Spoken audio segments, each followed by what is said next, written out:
మరొకసారి అందరికీ నమస్కారం అండి. ఇది రెండో విభాగం. ఈ విభాగంలో మనం అందరం ఈ సమాజానికి చాలా అవసరమైన, ముఖ్యంగా సంఘానికి అవసరమైన ఒక ప్రత్యేకమైన అంశం గురించి మాట్లాడుకుందాం. ఇది మనందరికీ తెలుసు. ఇదివరకు విన్నదే. అయినా కొద్దిసేపు జాగ్రత్తగా వింటారని రిక్వెస్ట్ చేస్తున్నాను.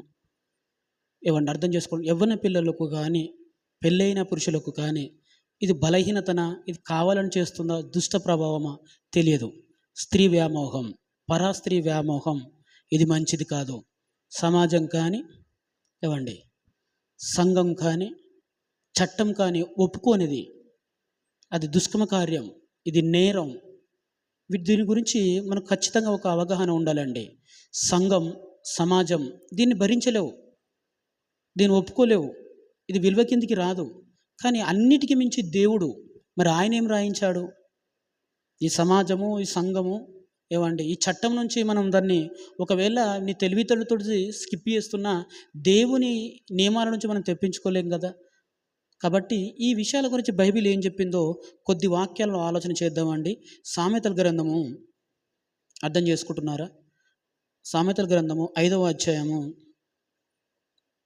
చూద్దాం ఒకసారి. సామెతల గ్రంథము 5వ అధ్యాయం ఈ సమాజానికి అత్యంత అవసరమైన చాలా బలమైన అంశాలు అందులో ఉన్నాయండి. ఈ కాలంలో ఏం జరుగుతుందో మన అందరికీ తెలుసు. ఏ సోషల్ మీడియా చూసినా ఏవండి ఆ జరుగుతున్న హత్యలు, చేస్తున్న హత్యలు ఎంత భయంకరంగా ఉన్నాయో అందరూ ఆశ్చర్యానికి లోనవుతున్నారు. దీనికి అంతటి కారణం ఏంటి అని అంటే, దేవుడు చెప్పిన మాటలు ఈ సమాజం అంగీకరించకపోవడం, దేవుడు చెప్పిన విలువైన మాటలు సమాజం గుర్తించకపోవడం. సరే వారిని పక్కన పెడదాం. దేవుల్లో ఉన్నాం, విశ్వాసులం అనుకుంటున్న మీరైనా ఈ మాటల పట్ల సంపూర్ణ అవగాహన కలిగి ఉండాలి. ముఖ్యంగా యవన పిల్లలు, యవనస్తులు, పెళ్ళైన పురుషులు, స్త్రీలకు వద్దా అందరికీ కూడా అవసరమేనండి. చాలా జాగ్రత్త వినండి. ఈ సామెతల గ్రంథం 5వ అధ్యాయం కావచ్చు, 6వ అధ్యాయం కావచ్చు, 7వ అధ్యాయం కావచ్చు, పరాస్త్రీ పట్ల వ్యామోహితులుగా బ్రతుకుతున్న వారు, ఏవండి పరాశరీరానుసారుగా బ్రతుకుతున్న వారు, పరాస్త్రీని జారత్వ స్త్రీతో స్నేహం చేయాలనుకుంటున్న వారు, అలాంటి ఆలోచనలతో ఉన్నవారు ఎంత పెద్ద ప్రమాదాన్ని ఎదుర్కొంటారో చాలా ప్రాక్టికల్గా వేల సంవత్సరాల క్రితమే దేవుడు ఎంత చక్కని జ్ఞానం అందించాడు. ఈ సమకాలీన పరిస్థితులను బట్టి నేను మాట్లాడుతున్నాను, గుర్తుపెట్టుకోండి. ఈ సమకాలీన పరిస్థితులను బట్టి దేవుని వాక్యం రాయబడలేదు. ఇలాంటి దుర్మార్గమైన స్థితి ప్రపంచంలోకి రాకముందే దేవుడు వేల సంవత్సరాల క్రితమే బైబిల్లో రాయించాడు. అంటే ఆయన సమాజం కొరకు, కుటుంబ వ్యవస్థ కొరకు, మానవ జీవిత విలువ కొరకు, విలువల కొరకు ఎంత ఆలోచిస్తున్నాడో మన దేవుడు. నిజంగా ఆయన ఎంత గొప్పవారో. సంఘాన్ని, సమాజాన్ని, మనిషిని సంస్కరించడానికి ఎంత ఖరీదైన మాటలు రాయించాడా అని ఆశ్చర్యం కలుగుతుందండి. చూడండి, 5వ అధ్యాయం మొదలుకొని 6వ అధ్యాయం కావచ్చు, 7వ అధ్యాయం కావచ్చు, ఇంకా అనేక చోట్ల బైబిల్లో ఎంత చక్కని మాటలు రాశాడో తెలుసా? పరాస్త్రీ పట్లను జాగ్రత్తగా ఉండు, జారా స్త్రీ పట్ల జాగ్రత్తగా ఉండు అని చెప్పాడండి ఆయన. స్త్రీ వ్యామోహం పట్లను జాగ్రత్తగా ఉండు, అది మంచిది కాదు, అది ఖచ్చితంగా నీ విలువైన ప్రాణాన్ని వేటాడుతుంది అని చెప్పాడు ఆయన. ఏమన్నా అర్థం చేసుకుంటున్నారా? పురుషునికి స్త్రీ అవసరత ఉంది కాబట్టే కదా దేవుడు వివాహం అనే దాన్ని పెట్టాడు, ఆ స్నేహం అనే దాన్ని పెట్టాడు, ఆ దాంపత్యం దాన్ని పెట్టాడు. అని మన కన్న తండ్రి అయిన దేవుడు, నీకు అలాంటి అవసరత ఉందని ఎరిగిన దేవుడే స్త్రీని ఇచ్చాడు కదా నీకు. ఏవండి అలాంటప్పుడు మరలా పరాయి స్త్రీ వైపు నువ్వు చూడవలసిన అవసరం ఏముంది? యవన పిల్లలారా మీరు కూడా, అది మా పెళ్లి కాలేదు కదా అండి, పెళ్లి కానందుకు నీకు పెళ్లి చేసుకునే అవకాశం ఉంది కదా, దేవుడు వద్దన్నాడు ఆ పెళ్ళిని. అలాంటప్పుడు ఈ జార స్త్రీలతోటి, ఈ జారత్వాలు, ఈ స్నేహాలు ఇవన్నీ ఎందుకు అంటారు చెప్పండి? ఇవి మంచివి అంటారా? ఇది మీ టాలెంట్ అనుకుంటున్నారా? అది మీ వినాశనం, మీ బంగారు జీవితానికి అది గొడ్డలి పెట్టు లాంటిది. మరలా చెప్తున్నా, సమాజంలో మిమ్మల్ని అత్యధికంగా భారంగా కృంగదీసే అంశం అది. మీరు తప్పుడు నిర్ణయాలు తీసుకోకండి. ఇది కామన్ అనుకోకండి, ఎవరు చూడట్లేదు అనుకోకండి, ఇది సహజం అనుకోకండి. మరలా చెప్తున్నాను, మిక్కిలి విలువైన మీ ప్రాణాలని వేటాడే ప్రాసెస్ అది. చూసారు ఎంత బాగా రాశాడండి? పరాస్త్రీ, జారాస్త్రీ పెదవుల నుండి తేనెకారును. నీ జీవితాన్ని నాశనం చేయడానికి ఆ తీయటి మాటలకు లోబడుతున్నావా? అదేదో బాగుందని అనుకుంటున్నావా? అబ్బో ఏదో అనుకుంటున్నావా? నా టాలెంట్ అంటే నేను ఆమెను పడగొట్టానని అనుకుంటున్నావా? నీ జీవితం పాడుగాను. పడగొట్టడం కాదు, నేను పాతంలో పడేస్తుంది ఆ ప్రాసెస్, ఆ పద్ధతి. అర్థం చేసుకుంటున్నారా ప్రియ దేవుని పిల్లలారా? దేవుడు రాయించిన మాట చూడండి, 8వ వచనం, 5వ అధ్యాయం 8వ వచనం. జారా స్త్రీయుడు ఛాయకు పోక నీ మార్గమును దానికి దూరంగా చేసుకొనము. వద్దు, ఆ ఛాయలకు నీవు వెళ్ళావంటే ఇక తిరిగి రాలేవయ్యా. ఇది మీకు బాగా అర్థం కావాలంటే ఈ రోజు జరుగుతున్న హత్యల గురించి ఆలోచించి చూడండి ప్రియ దేవుని పిల్లలారా. వద్దండి, వద్దు. పెళ్ళైన పురుషులారా, పెళ్లి చేసుకోబోతున్న పురుషులారా, తమ్ములారా, సహోదరులారా, బ్రదర్స్ అండ్ సిస్టర్స్, మరలా చెప్తున్నాను, దేవుడు చెప్పిన మాట, ఇలాంటి ఐడియాలు కనుక మీలో ఉంటే ఈ రోజే దేవుని సన్నిధిలో దాన్ని విడిచి వెళ్ళిపో. ఇది నీకు మంచిది కాదు, నీ కుటుంబానికి మంచిది కాదు, గుర్తుపెట్టుకో. ఏమంటే అర్థం చేసుకుంటున్నారా? ఇంకొక మాట రాశాడండి ఇదే సామెతల గ్రంథంలో 6వ అధ్యాయము 26వ వచనం చదువుతున్న వినండి. 25వ వచనం, దాని చక్క ధనమునందు నీ హృదయంలో ఆశపడకము, అది తన కనురెప్పలను చికిలించి నేను లోపరుచుకొని నీయకము. ఇక స్త్రీ గురించి చెప్తలేడండి ఇక్కడ, స్త్రీల గురించి చెప్తలేడు ఇక్కడ. జారా స్త్రీ, వేశ్య దాని గురించి చెప్తున్నాడు. ఏమంటే ఆ వారి గురించి చెప్తున్నమాట. అయ్యో స్త్రీల గురించి ఇలా రాస్తున్నాడా అనుకోదు, తప్పుడుగా ఆలోచించకూడదు మీరు. అర్థం చేసుకుంటున్నారా? దాని చక్కదనమునందు నీ హృదయంలో ఆశపడకము, అది తన కన్ను రెప్పలను చికిలించి నేను లోపరుచుకొననీయకము. వేష సాంగత్యము చేయువానికి రొట్టె తిలక మాత్రమే మిగిలి ఉండును. గుర్తుపెట్టుకుంటున్నావా? వేష సాంగత్యం, పరాస్త్రీ సాంగత్యం, పరాస్త్రీ యొక్క శరీరాన్ని నువ్వు కోరుకుంటున్నావే, ఆమె సాంగత్యం నువ్వు కోరుకుంటున్నావే, అలాంటి వానికి ఏం మిగులుతుందంట? చేయువానికి రొట్టె తునక మాత్రం మిగిలి ఉండును. ఇక నీ చేతికి చిప్పు వస్తుందని చెప్తున్నాడు ఆయన. మనకు అర్థమయ్యే భాషలో అర్థమవుతుందా అండి? నీ చేతికి చిప్పు వస్తుంది. చిప్ప కూడా ఇక నీ జీవితం అడక్క తినడమే. ఎంత అందలంలో ఉన్నా, ఎంతమైన అందమైన బంగ్లాలో ఉన్నా, మళ్ళీ చివరికి వచ్చేసరికి నీ పరిస్థితి అడక్క తినే పరిస్థితి అవుతుంది. దేవుడు చెప్పిన మాట అండి ఇది, సమాజం చెప్పింది కాదు. సమాజం దీన్ని స్వీకరించింది. సమాజం దీన్ని స్వీకరించి వేరే రకంగా మాట్లాడుతుంది.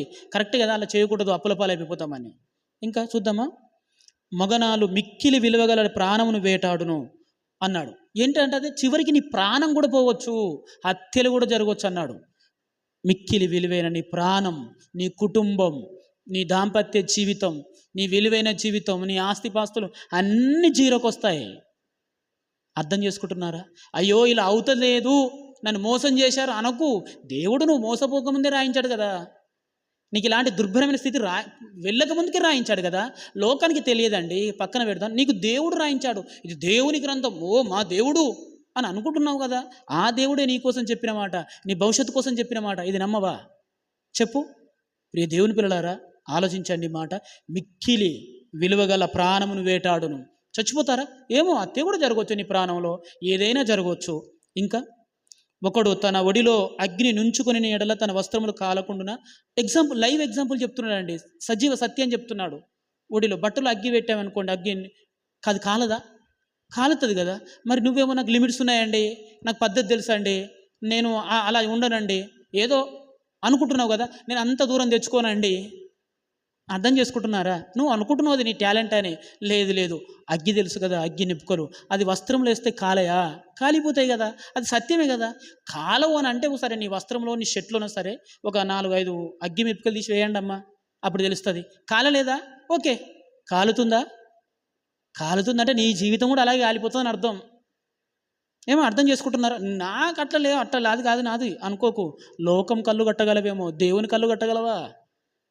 దేవుడు కదా నియమాన్ని ఇచ్చింది, చట్టాన్ని ఇచ్చింది, నీకు భార్యని ఇచ్చింది, వివాహాన్ని ఇచ్చింది. దీనికి స్కిప్ చేస్తే మరలా నువ్వు ఎక్స్ట్రాలు చేస్తున్నావు అనుకోండి, ఆయన దేవుడు, గుర్తుపెట్టుకో. ఏమ్మా ఆ ప్రమాదం ఎలా ఉంటుందంట చెప్తున్నాడంటే, మగనాలు మిక్కిలి విలువగల ప్రాణమును వేటాడును. ఎలా అని అనుకుంటే, ఒకడు తన ఒడిలో అగ్ని ఉంచుకొని నెడలా వాని వస్త్రములు కాలకుండునా. ఇప్పుడు వస్త్రం అంగి అనుకోండి, ప్యాంట్ అనుకోండి, అలా అగ్గి వేసుకుంటే అది కాలదా అండి? కాలుతుంది కదా. అది ఎంత సత్యమో నీ జీవితం కూడా అలాగే కాలిపోతుంది. నువ్వు పరాస్త్రీ జోలికి వెళ్తున్నావు, వేష జోలికి వెళ్తున్నావు, ఎదుటివాని భార్య జోలికి వెళ్తున్నావు, లేకపోతే ఇంకా వెళుతున్నావు ఇలాగా, ఇది ఖచ్చితంగా నీ జీవితాన్ని నాశనం చేస్తుంది, కాల్చేస్తుంది అని నీకు అర్థం కావడానికి రాయించిన ఎగ్జాంపుల్. ఇది నీకు అర్థమవుతలేదేమో. ఇంకొక మాట చెప్పాడు మరలా. ఒకడు నిప్పుల మీద నడిచిన ఎడల వాని పాదములు కమలకుండునా. అగ్గి మీద నడిస్తే కాలదా అండి? అగ్గి చేతులు పట్టుకుంటే కాలదా? నేను షూ వేసుకొని నడుస్తావంటావా? నీ అతి తెలివితేటలు చూపెట్టకు. నీకు అర్థమవుతుంది ఈ మాట, నిప్పుల మీద పాదం పెడితే కాలుద్ది అని. నీకు అర్థమవుతుందా లేదా? కాలదు అనుకుంటే ఒక్కసారి నిప్పుల మీద నడిపించండి అమ్మా, ఒక అగ్గి తయారు చేసి నడిపించండి. కాలిందా? మన జీవితం కూడా ఇలా కాలిపోద్ది, మన కుటుంబం కూడా ఇలాగ కూలిపోద్ది.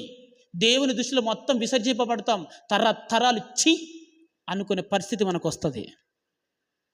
తెలుసు కదా అంత దౌర్భాగ్యం ఏందండి ఈ ప్రాసెస్ అనేది, ఆ పని అన్నది, ఆ పాపం అనేది. దాని జోలికి పోకుండా జాగ్రత్త పడండి. ఇంకేమంది ఇవ్వండి, ఇంకా చూద్దాం. తన పొరుగువాని భార్యను కూడువారు ఆ ప్రకారమే నాశనమగును, ఆమెను ముట్టువాడు శిక్ష తప్పించుకొనడు. దేవుడు చెప్పిన మాట. ఇది సమాజం ఒప్పుకోదు కూడా. ఆ తప్పును ఎవరు ఒప్పుకోరండి. సమాజం కానీ చట్టం కానీ ఒప్పుకోరు. వీటి నుంచైనా నువ్వు తప్పించుకుంటావేమో నీ తెలివితేటలతోటి, కానీ నియమాన్ని రాసిన దేవుడు ఉన్నాడు కదా, తప్పించుకోలేవు, శిక్ష తప్పించుకోలేవు అన్నాడు. అది ఎలాంటి శిక్షనే రావచ్చు, నరకమే రావచ్చు, దేహశుద్ధి కావచ్చు, నీ ఆస్తులు ఇవ్వచ్చు, నీ విలువలు ఇవ్వచ్చు, నీ కుటుంబం ఇవ్వచ్చు, పిచ్చడువే రోడ్ల మీద తిరగవచ్చు. ఇదంతా దేనివల్ల జరిగింది? అదే పరస్త్రీ సాంగత్యం, జారస్త్రీ సాంగత్యం, పరస్త్రీ వ్యామోహం. నీకు భార్య ఉంది కదయ్యా అని చెప్పాడు దేవుడు. నీకు భార్య ఉంది కదా, నీ భార్యతో సంతోషపడు, సుఖంగా ఉండరాదు. నీకు భార్య ఉంది కదా, అయినా ఎందుకు ఈ తప్పుడు గుణం నీలో? ఏంటిదంతా? మగతనం అనుకుంటున్నావా? లేదు లేదు, అది పోయేతనం. అది మిక్కిలి విలువగల నీ ప్రాణం పోయే కాలం. అది సమాజాన్ని అసహించుకునే కాలం. అది పాపం. అది అర్థం చేసుకుంటున్నారు ప్రియ దేవుని పిల్లలారా? దేవుడు మన కోసం రాయించిన మాట, నియమాలు పెట్టిన దేవుడు. అర్థం చేసుకుంటున్నారు? ఇంకొక మాట మీకు చూపిస్తాను ప్రియ దేవుని పిల్లలారా. యోబు గ్రంథము 31వ అధ్యాయము. యోబు గ్రంథము 31వ అధ్యాయం. ఇవన్నీ దేవుడు మన కోసం రాయించిన మాటలండి. స్త్రీలైనా పురుషులైనా అందరు గమనించాలి. ఇది అందరికీ వర్తిస్తుంది. స్త్రీ అయినా పురుషుడైనా ఇది అందరికి వర్తిస్తుంది. లేదు అనుకుంటే మాత్రం ఈ రూల్స్ అండి, ఈ శిక్షలను కూడా అందరికి వర్తిస్తాయి. ఓకే, 31వ అధ్యాయంలో రాయబడిన మాట చూడండి ఎంత బాగా రాస్తున్నాడో. పాత నిబంధనలో పేజీ నంబర్ 442 పేజీ. నేను నా కన్నులతో నిబంధన చేసుకుంటుని కన్యకను నేనేలాగూ చూచుదును. అవును, ఎవరికైనా ఇది, క్రిస్టియన్స్ అయినా విశ్వాసికైనా ఎవరికైనా ఇది నియమమే. పరాస్త్రీని కన్ను గీటడం, పరాస్త్రీని వ్యామోహం చేయడం, తప్పుడుగా ప్రవర్తించడం అది సమాజ యోగ్యం కాదు, సమాజానికి మంచిది కాదు. చట్టం దాన్ని నేరంగా పరిగణిస్తుంది. దేవుడు అంతకంటే నేరంగా పరిగణిస్తాడు. కన్యకు నేనాగు చూచును, అలాగూ చేసిన పరమనున్న దేవుని ఆజ్ఞ ఏమవును? ఈయన ఏమంటున్నాడు? చట్టానికి భయపడట్లేదు, ఈయన సమాజానికి భయపడట్లేదు. అలాగే తెలిస్తే, నలుగురు తెలిస్తే నా పరువేంగాను అంటలేడు. దేవుని ఆజ్ఞ అది, దేవుని ఆజ్ఞ. పరాస్త్రీ జోలికి వెళ్ళకండి, జారాస్త్రీ జోలికి వెళ్ళకండి, అలాంటి ప్రాసెస్ అనేది సమాజంలో ఉండకూడదు అనేది దేవుని ఆజ్ఞ. అమ్మో, ఆ దేవుని ఆజ్ఞ నేను వెంటాడుతుంది కదా, నా జీవితం పతనమవుతుంది కానీ మాట్లాడుతున్నాడు. మనం ఏమనుకుంటామంటే నలుగురు తెలిస్తే ఎట్లుంటుందో అని జాగ్రత్త పడుతుంటాం మనం. నలుగురి కంటే ఆ పరమందున్నవాడు గొప్పవాడు. ఈ చట్టం కంటే ఆ పరమందున్నవాడు చాలా స్ట్రాంగ్. ఆయనను మనం కన్విన్స్ చేయలేం. అర్థం చేసుకుంటున్నారా? ఉన్నత స్థలమనందున్న సర్వశక్తిని స్వాస్థ్యం ఏమగును? నా జీవితం పతనమైపోతుంది అని చెప్తున్నాడు ఆయన. ఏమండి, దుర్మార్గులకు విపత్తు సంభవించుటే కదా, పాపం చేయవారికి దురవస్థ ప్రాప్తించుటే కదా. అలాంటి పని ఏంటంటే ఈయన దురవస్థకు సంభవించడానికి అదొక కారణం అంటున్నాడు. నేను నరకానికి వెళ్ళిపోతాను అనుకుంటున్నావు కాబట్టి ఆ పని చేస్తున్నావు నువ్వు.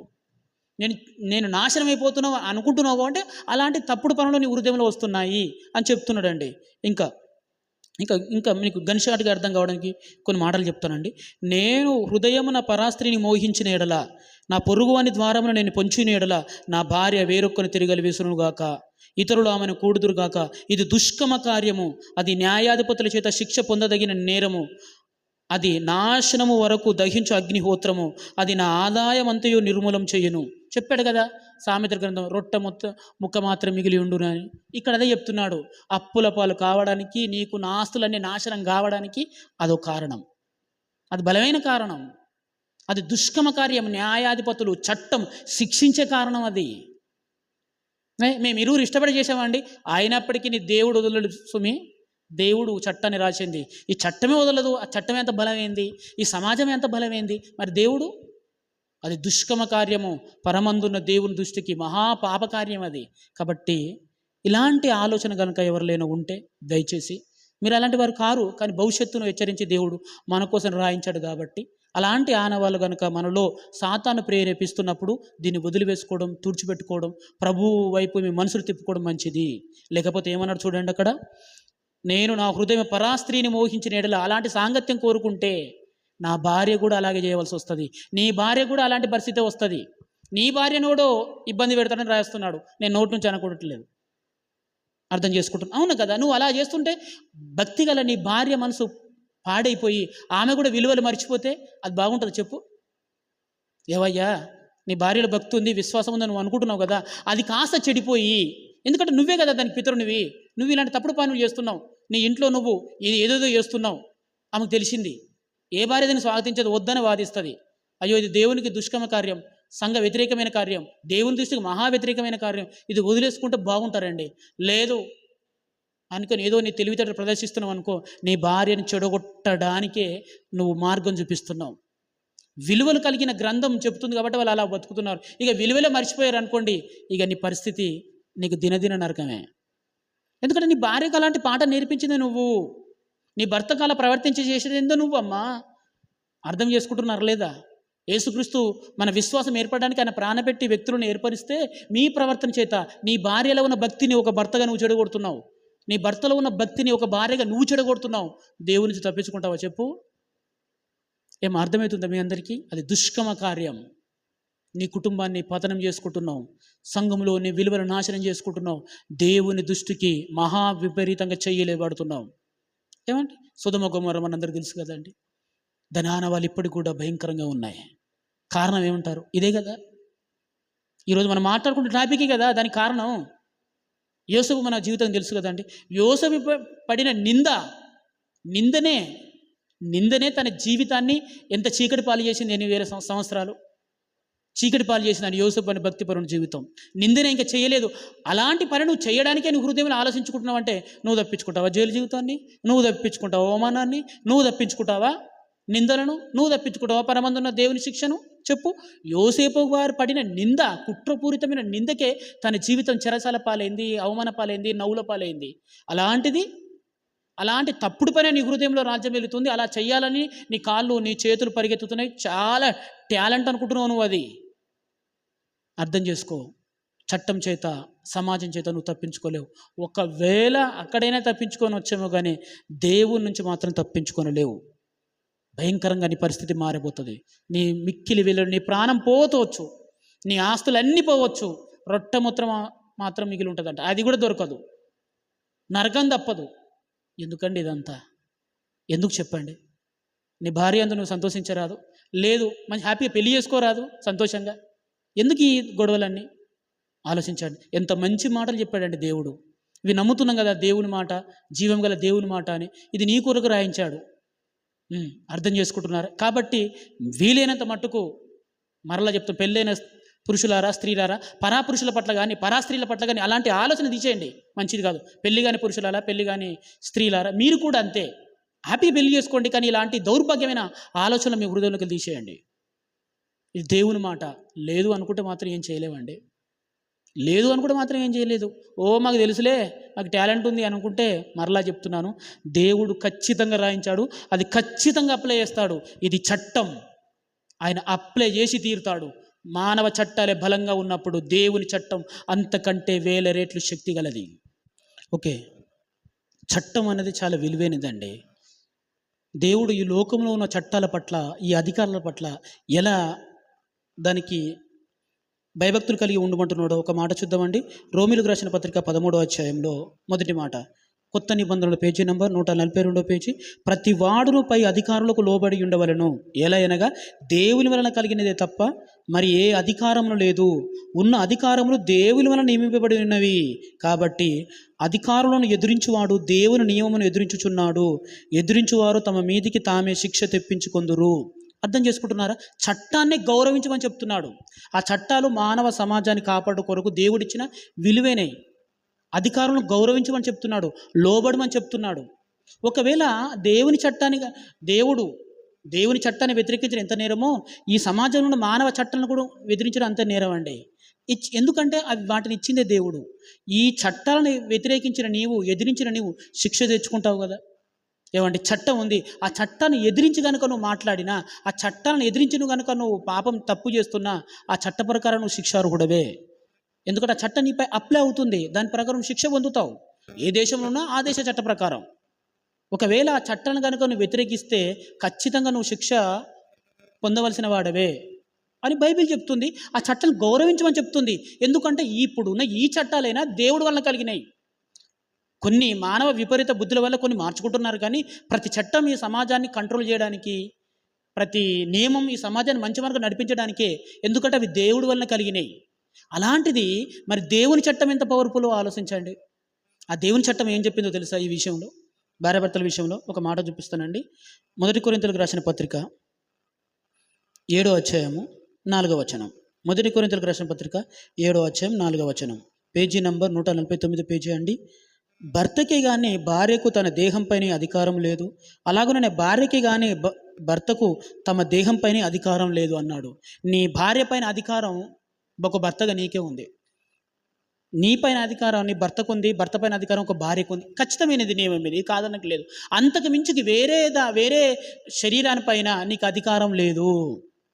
నీ భార్య పైన నీకు అధికారం ఉంది, నీ భర్త పైన దేహం పైన నీకు అధికారం ఉంది. ఇంతకు మించి అధికారం అంటే మళ్ళా ఇక్కడ అధికారాలు శాసన చేయమని కాదు, ఇప్పుడు మనం మాట్లాడుకుంటున్న విషయంలో అంతే. ఇంతకు మించి పరా పురుషుని పట్ల కానీ పరా స్త్రీ పట్ల కానీ నువ్వేదో ఆలోచన కలిగి ఉన్నావంటే అది ఖచ్చితంగా దైవ విరుద్ధమైన కార్యక్రమం. ఎందుకు యూదా రాసిన పత్రికలు కూడా ఆ మాట మాట్లాడుతున్నాండి. యూదా గారు రాసిన పత్రిక అధ్యాయము 1 అధ్యాయం ఉంటుందండి. అందులో 1 అధ్యాయము, ప్రియ దేవుని పిల్లలారా, 1 అధ్యాయము అక్కడ రాయబడిన మాట ఒకసారి చూద్దాం. ప్రియ దేవుని పిల్లలారా,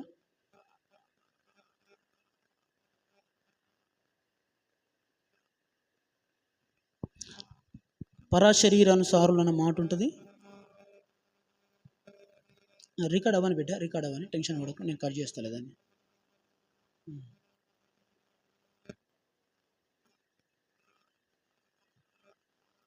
7వ వచనం అండి, అధ్యాయం 7, 1 అధ్యాయం 7వ వచనంలో అక్కడ ఉన్న మాట చూడండి.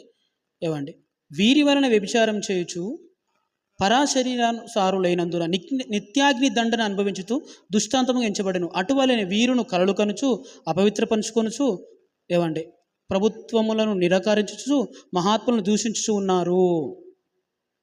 అండి, వీరి వలన వ్యభిచారం చేయొచ్చు పరాశరీరానుసారులైనందున నిత్యాగ్ని దండన. ప్రభుత్వాన్ని నిరాకరించడం ఎంత దుర్మార్గమైన చర్యనో, చట్టాలను వ్యతిరేకించడం ఎంత దుర్మార్గమైన చర్యనో, మరి దేవుని వాక్యాన్ని వ్యతిరేకించడం అంతకంటే దుర్మార్గమైంది. నీ భార్య శరీరం పైన నీకు హక్కు ఉంది, అధికారం ఉంది. నీ భర్త శరీరం పైన నీకు హక్కు ఉంది, అధికారం ఉంది. అది చాలు. అంతకు మించి ఇంకా పరాశరీరానిపైన నువ్వు ఆలోచన కలిగి ఉన్నావంటే అది ఖచ్చితంగా దుష్కమ కార్యం. చట్టం వదలదు, దేవుడు అంతకంటే వదలడు.